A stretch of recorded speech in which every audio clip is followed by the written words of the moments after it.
Children don't just listen to what we say. They watch how we live. They feel what we don't say out loud. Hey, y'all, it's your girl Kiki. Welcome back to Where is the Manual? The parenting podcast where we laugh through the chaos, cry through the meltdowns, and remind ourselves that none of us really know what we're doing, but we're out here trying, just trying every day. So today's episode, I'm lightening it up a bit because I've been going a little too deep. We're diving into a hilariously unfiltered, sometimes humbling, and definitely eye-opening things our kids say about kid co-parenting. You think you're keeping it cool, you think you're hiding attention, you think you're being mature adults, but your kids, yeah, they're picking up on all of it. They're asking they're going from, why don't we sleep in the same room, to giving full TED Talks about your business on the playground. So today, let's just unpack it. Let's laugh. Let's reflect. Let's take accountability. And let's remind ourselves our kids are resilient, but they're also little sponges. So let me start with this moment that both cracked me up and kind of made me pause. One day, as I prepared to get my daughter's things together and get her ready for her pickup from her dad for her to spend her weekend, in her most matter-of-fact, casual tone, she was like, "Mommy, I like going to Daddy's house because I just need a break sometimes." I laughed. I really did. But that laugh came with a big sting. Like, excuse me? A break from what? Me? A break from me? Your person, your bedtime storyteller, the person you cuddle with, your main provider? Mind you, she never said she needed a break from me, but it felt like she was talking about me. I was crushed in a way. Like, why is his house the break house? I was kind of annoyed that he gets to be the break parent while I am here being let's face it, the for real life parent. But truthfully, looking back at it, she wasn't being mean. She was being honest. And the more I thought about it, sat with it, it's the more I realized she deserves a break, and so do I. Co-parenting has taught me that it's okay for our kids to love both parents in different ways. It's okay for them to enjoy time away from us. And let's be honest, sometimes when she's at her dad's house, I'm over here enjoying the silence, binge watching all the reality TV I want, walking around however I want, all the self-care that I deserve. So yeah, breaks are good for the both of us.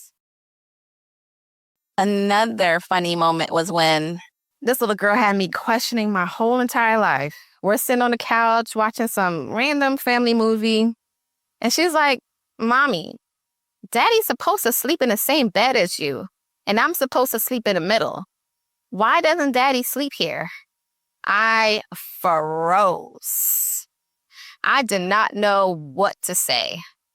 The first thing that came to my head was to say, your dad is too big to fit on the bed, because her dad is like 6'7". She was like, "No, that's not true." And she proceeded to show me how we would all fit on this bed. Then I was like, okay, well, I like having my space on the bed, and so does your dad. Yeah. None of those answers were really getting to the facts. But I wasn't quick on my feet. I wasn't prepared to answer that question because two households was her normal. That's all she knew. So like, girl, where you get this from anyway? And of course, I'm sure she got it from some image from TV where the kid crawls into bed between them for some cute family moment. And obviously that's sweet in theory, but that was not our reality. But hearing her say it, it kind of stung. It reminded me that even when we normalize our two-household life, kids still create these little dream scenarios in their heads. They imagine the picture perfect family setup because that's what they see in movies or even, with their friends or family.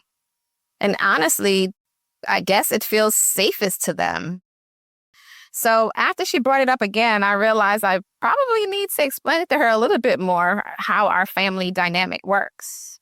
That her mom and her dad loves her, but we just live in two separate homes, and that's okay. I'm not sure if that was good enough, but she did go about her day. So I definitely need to be thinking about what I need to say and how do I explain it a little better. But it was kind of a reminder that kids process family dynamics in their own way, in their own time. Y'all ever think you're being quiet during an argument or you're using your low tone, controlled voice? We're not about to do this in front of the kid's voice. Stepping away, thinking you're stepping away from earshot, or even texting furiously instead of yelling, right? But your kid still picks up on the tension. Yeah, that happened. That was definitely my story. I remember after a not so fun co-parent conversation, my daughter curls up next to me and she says, "Mommy, do you even like Daddy? Because you were yelling at Daddy." Whew, okay, y'all, when I tell you I felt that in my chest, because again, I didn't really think I was yelling. No names were being called. I ain't slamming no doors, but the energy, she felt it. And that was a lesson for me. It's not just what we say, it's what we carry. The mood, the tone, the body language, they feel it all. My favorite moment of like humble pie is when we were doing a play date and I had one of her friends with us at, some sort of plaything. And they're playing, laughing, minding their little 5-year-old business. And I overhear my daughter say, in her little voice, just matter-of-factly, my mommy doesn't like my daddy. The little boy, of course, he's like, and he didn't miss a beat or anything. He was just like, "Oh, okay. So anyway, my cousin, blah, blah, blah, blah, blah." Like, I was like, okay, little man, like, thank you for keeping the convo moving, but also acknowledge my baby's feelings now. But y'all, I wanted to melt into the floor because here's the truth. I've never said that to her. I've never once sat her down and said those words.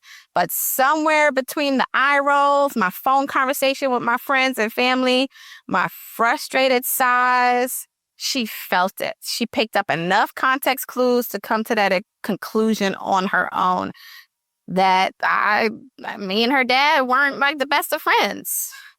So what's the takeaway here? Let me tell you, this journey of co-parenting is teaching me just as much as it's teaching her. Even when we think we're being careful, our kids are watching how we move. They're listening to how we talk about their other parents. Even when we're talking to friends or venting on the phone, they're reading the room. They're forming their own conclusions. And obviously, they love both parents. They want to feel like both parents are safe to love.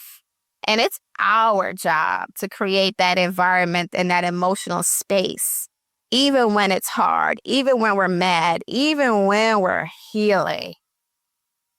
It's okay to say, "No, mommy and daddy don't live together, but we both love you." Or families come in all shapes and setups. And ours is just full of love as anyone else's. And honestly, sometimes you just need to straight up say, "You know what? Mommy and daddy aren't always going to agree, but we both love you more than anything." Because really, that's the truth. Listen, I'm still learning. I still slip up. I still have moments where my face betrays me, even when my words don't. I still get off the phone with her dad and immediately call my best friend or my sister. "Girl, like, let me tell you what this man did today," or what he said today. But now I make sure them little ears of hers aren't around. I'm working on shifting my energy when I pick her up or drop her off. And I'm learning that every time she says something that catches me off guard, it's an opportunity to check myself and to do better. Because if there's one thing these kids will do, they will keep you accountable, whether you like it or not. All right, y'all, that's it for today's episode. To every parent out there navigating two households, shifting schedules, and big kid emotions, you're doing a great job. Just keep showing up, keep loving on your kid, keep doing the work on yourself. And remember, they're watching, they're listening, and they're probably going to repeat it at the most inconvenient time. And I got plenty stories for that. Thanks for tuning in to Where is the Manual? So if this episode made you laugh, made you feel seen, go ahead and share it with a friend. Subscribe, leave a comment. And if you've got a funny or cringy what my kids said about my co-parent story, send it my way. I would love to hear some of your stories. Until next time, keep giving yourself grace. And when in doubt, always check your energy. Bye, y'all.